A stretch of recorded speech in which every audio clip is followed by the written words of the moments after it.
kusangana kwatiri kuita zvakare vanhu vaMwari. Nhasi ari 31 March 2026.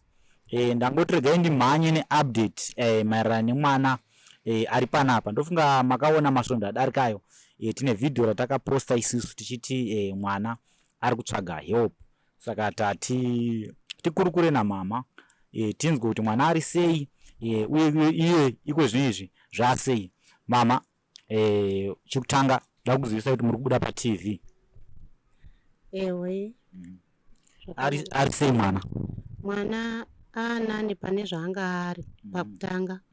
Tinotenda vanhu vaMwari kuti muri kuita basa. Rambai makashinga moyo, mwana atochinja zvokuti nofunga pavhidhiyo rekutanga makamuona mwana asingagoni kufema nemhino dzake. Zvino akugona kufema nemhino dzake. Tinotenda vanhu vaMwari, rambai makashinga. Vanhu vangade kuziva kuti makaenda here kuhospital? Ndakaenda kuhospital. Kuhospital ndo kwaari kuwana rubatsiro kazhinji. Ari kubayiwa mainjection, ari kubayiwa zvichipfurikidza nemari dzenyu. Ndanga ndisina pekutangira, asi zvino ndaane pekutangira nekuti muri kundibatsira. Atobayiwa mainjection 3. Zvino ndakanga akabayiwa rekupedzisira re3 nezuro. Ari kuda kuzobayiwa mamwe acho 3. Saka madhokota nezuro vakamutora ropa vakati muropa make muri kushota hanzi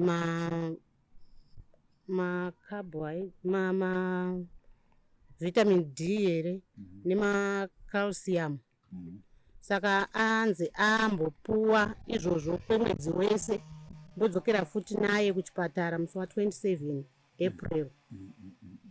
Chipatara chamakaenda ichi mama, chipatara chipi chacho? Chipatara chegovernment pari reNyatwa. Pari reNyatwa Group of Hospitals muno muguta reHarare. Handitika uri sei? Uri bro? Taura wakasununguka mwana wangu. Unotaridza vanhu vari sei gogo? Vari bo. Alright.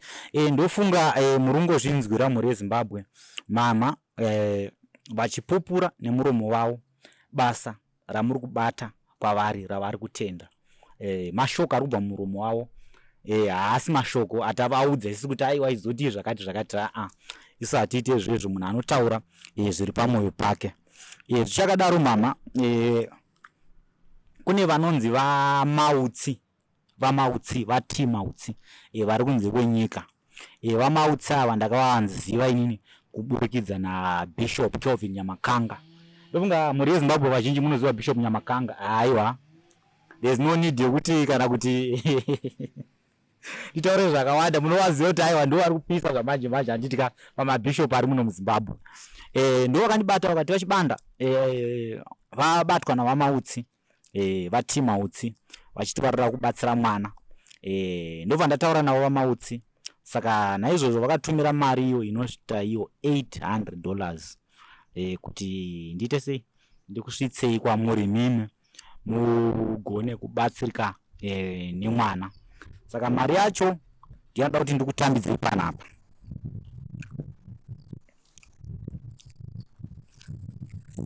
Ini nangu ndibate werenga kutarajisa mo. Saka ini mwedzi urenga kukontona kuti 800 zveshuwa here akanaka darudzisawo.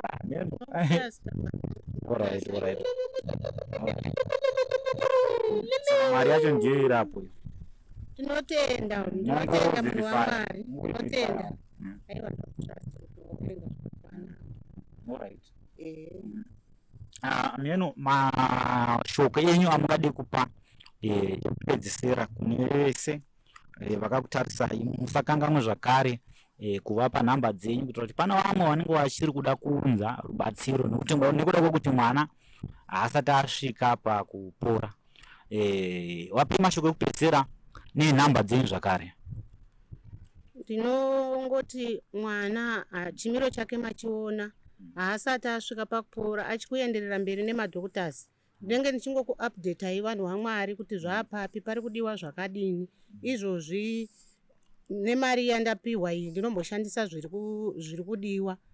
Saka nhamba dzangu ndidzodzo 0773 721 649 dzokorudzai zvakare 0773 721 649.